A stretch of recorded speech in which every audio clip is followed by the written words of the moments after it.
এই বস, আচ্ছা বস, বছর তো প্রায় শেষের পর্যায়ে, জান না একটু জিএম স্যারের সাথে কথা বলেন না আমাদের ইনক্রিমেন্টের বিষয়ে।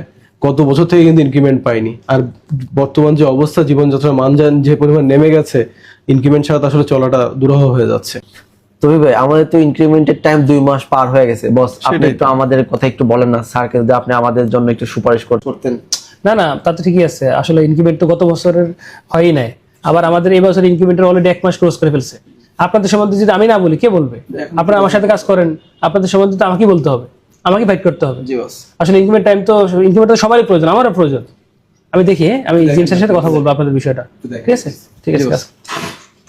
A few moments later. বস, হাসান সাহেব কিছু বলবেন? একটা গুরুত্বপূর্ণ বিষয়ে কথা বলতে আসলাম। কি ব্যাপার বলেন?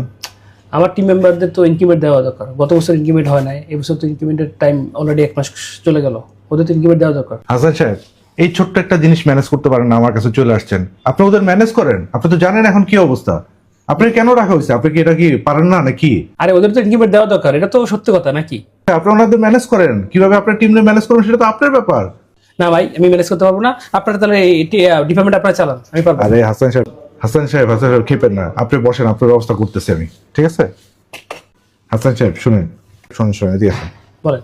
আটু কাছে শুনেন একটা কথা, আপনাকে আমরা 30% ইনক্রিমেন্ট দিয়ে দিচ্ছি। 30% না, যান 50,000 টাকা ইনক্রিমেন্ট। আপনি পুরো অফিস ম্যানেজ করেন, ঠিক আছে? কোনো ইনক্রিমেন্ট দিতে পারবো না এবার, আপনাকে 50,000 দিয়ে দিচ্ছি। আপনি সবাইরে ম্যানেজ করেন, কিভাবে ম্যানেজ করবেন দেখি আপনার পারেন কিনা। আচ্ছা, আমাকে যদি দিচ্ছেন, ব্যাপারটা তো দেখতে হয়। হাসান সাহেব পোলাপানরে যে বুম বুঝাই দেন, ঠিক আছে? বলেন যে কোম্পানি লসে চলতেছে, কোম্পানির কাছে কোনো এখন দেওয়ার মতো কোনো ইনক্রিমেন্ট নাই, টাকা নাই, পয়সা নাই, সব লস চলতেছে। এটা বুঝাই দিয়ে আপনি ওদের বুঝবাস করেন। আপনারা তো 50,000 দিচ্ছি, বুঝতে পারছেন? আরে ঠিক আছে, একটা জিনিস তাহলে করতে হবে। হ্যাঁ, এই মাস থেকে ইফেক্ট করে দেন। হ্যাঁ এটা দিচ্ছি, যান। আমি দেখতেছি, তাহলে বুঝাচ্ছি ফ্লোরে। জি। হ্যাঁ, যেভাবে বুঝাচ্ছি কিভাবে কি করা যায় আমি দেখতেছি। হ্যাঁ ঠিক ঠিক আছে, আছে, okay. ওকে। আমার 10 লাখ টাকা বেঁচে গেছে এই শালা বোকা টিম লিডারে 50,000 টাকা দিয়া।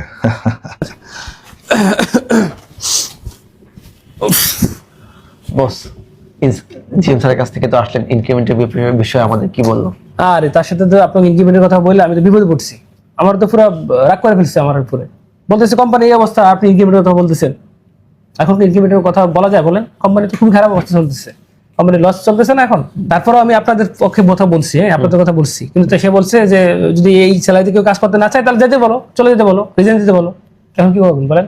চাকরিটা তো দরকার নাকি? তা তো অবশ্যই এখন ইনক্রিমেন্ট মনে করেন যে 1 বছর না হলে সমস্যা নেই, কিন্তু চাকরিটা তো দরকার। ঠিক আছে। তো কি করার, আর কিছু বলার নেই, বুঝছেন? পরিস্থিতি ভালো হোক, হ্যাঁ আশা করতেছি সব ঠিক হয়ে যাবে। হ্যাঁ, আপনারা কাজ করেন, মন দিয়ে কাজ করেন। হ্যাঁ, ইনশাআল্লাহ ভালো কিছু হবে। হ্যাঁ, কাজ করেন, সমস্যা নেই। ঠিক আছে, কাজ করেন। ঠিক আছে বস। তৌফিক ভাই দেখছেন আমাদের বস আমাদের জন্য কত চিন্তা করে, আমাদের ঘাড়ে হাত দেখে সুন্দর কথা বলে, আমাদের জন্য ফাইট করে, আমাদের জন্য বসের কাছে বকা খায়। আসলে ইনক্রিমেন্টে না হলেও বসের ব্যবহারে মনটা ভরে গেছে আসলে। আমরা না থাকলে কোম্পানির কি হবে? আবার কোম্পানিকেও আমাদের দেখতে হবে। আল্লাহ যা করেন ভালোর জন্যই করেন। কাজ করে যাই, দেখি আল্লাহ কি করেন।